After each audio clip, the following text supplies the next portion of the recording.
Bwana, mambo ni mengi alafu muda ni mchache. Tumeweza kuona namna ambavyo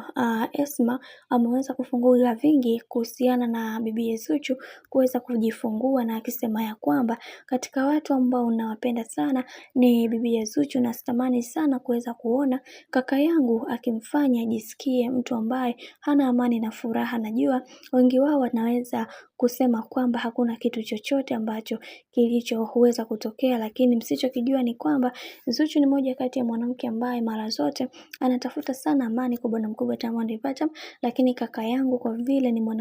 mwanaume ambaye huwa anatakaga jambo lake kwa wakati, na hiki ndicho ambacho kinachowafanya watu wengi waweze kumchukia zaidi, na tumeweza kuona baadhi ya watu wengi waliweza kufunguka vingi juu ya haya ambayo yanayoendelea, ila mimi binafsi nasema sina chuki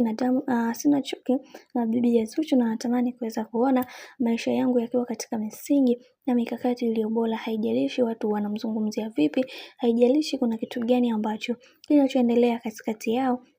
ila ninachojua ni kwamba Zuchu ni mwanamke mwema na ni mwanamke mzuri katika maisha yangu, na naamini katika hili kuna wengi watajifunza vingi, kwa sababu wengi wao wanaamini ya kwamba Zuchu hakuwa mwanamke sahihi au bwana mkubwa Diamond Platnumz, ila sisi kama familia tunajua umuhimu wa bibi Zuchu kwa bwana mkubwa Diamond Platnumz. Hivyo ni vyema mkakaa mbali na hili penzi, kwa sababu hawa watu bwana hawana wa kuweza kufananishwa naye, na wengi wao walishaweza kuongea sana juu ya haya ambayo yanayoendelea, lakini hawakuweza kupata ufumbuzi wa juu ya mambo haya ambayo yanayoendelea kwa wakati huu. Bwana, mambo ni mengi sana juu ya hiki ambacho kinachoendelea kwa sasa. Mimi naomba nikusihi kitu kimoja, kama ndo mara kwa kwanza, basi usisahau kusubscribe, kulike, kushare pamoja na kucomment, kwani ukifanya hivyo